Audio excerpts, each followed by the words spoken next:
माननीय प्रधानमंत्री श्री नरेंद्र मोदी जी के नेतृत्व वाली एनडीए सरकार के तीसरे कार्यकाल का यह पहला बजट गरीबों, महिलाओं, किसानों व युवाओं की आशाओं और आकांक्षाओं को फलीभूत करने वाला बजट है। मुझे पूर्ण विश्वास है कि यह बजट विकसित भारत के निर्माण में एक नया अध्याय लिखेगा। मैं यह विकासोन्मुखी बजट प्रस्तुत करने के लिए माननीय वित्त मंत्री निर्मला सीतारमण जी को बहुत बहुत बधाई देता हूं।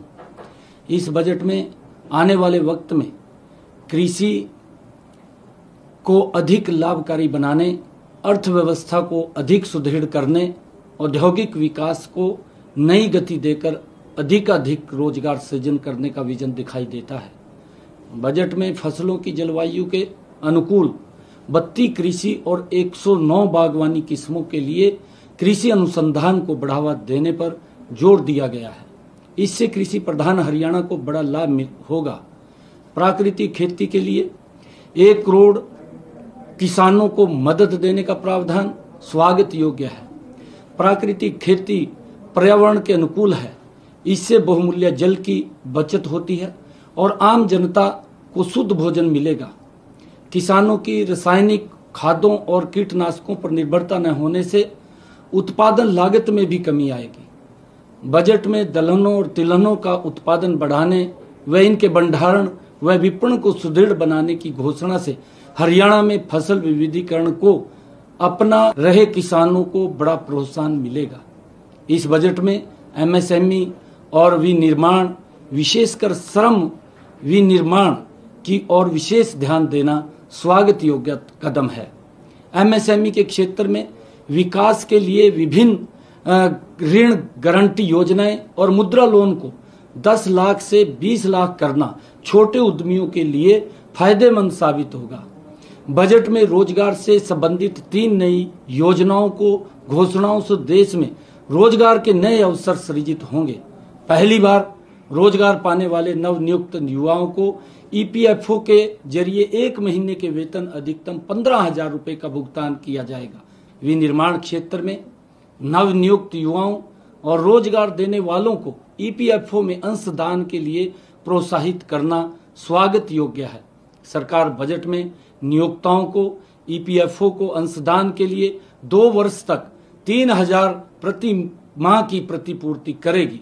गरीबों को 300 यूनिट तक मुफ्त बिजली देने के लिए शुरू की गई पीएम सूर्य घर योजना का इस बजट में विशेष बढ़ावा देने की बात कही गई है। यह हरियाणा के गरीब परिवारों के लिए अत्यंत लाभकारी सिद्ध होगी। हमने इस योजना को सफल बनाने के लिए केंद्र सरकार की 60,000 रुपए की सब्सिडी के अतिरिक्त 40,000 रुपए की सब्सिडी राज्य सरकार को दिए जाने का प्रावधान किया है।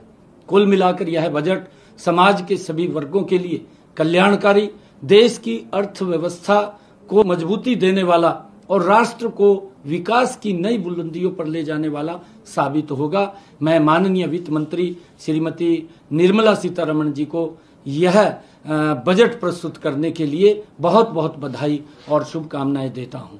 और मुझे ये पूर्ण विश्वास है कि पूरे देश में गरीब परिवारों के लिए प्रधानमंत्री आवास योजना के तहत इस बजट में 3 करोड़ नए स्वरूप में घर बनाने का निर्णय भी वो स्वागत योग्य है, जिससे कि आदरणीय प्रधानमंत्री जी का एक विजन है कि हर सर के ऊपर छत देने का काम हमारी सरकार करेगी। उन गरीब लोगों को इस बजट के माध्यम से वो मकान बना करके देने का कार्य भी पूर्ण होगा। मैं इसके लिए आदरणीय निर्मला सीतारमण जी और आदरणीय प्रधानमंत्री जी के इस विजन को मैं बहुत बहुत बधाई और शुभकामनाएं देता हूं। ये बजट इस देश के विकास में और गति से आगे बढ़ाने वाला ये बजट है। हर वर्ग की अपेक्षाओं के ऊपर, चाहे किसान है, गरीब है, युवा है, व्यापारी है, हर वर्ग की अपेक्षाओं के ऊपर खरा उतरने वाला ये बजट है। मैं इसकी पूरी प्रशंसा करता हूं।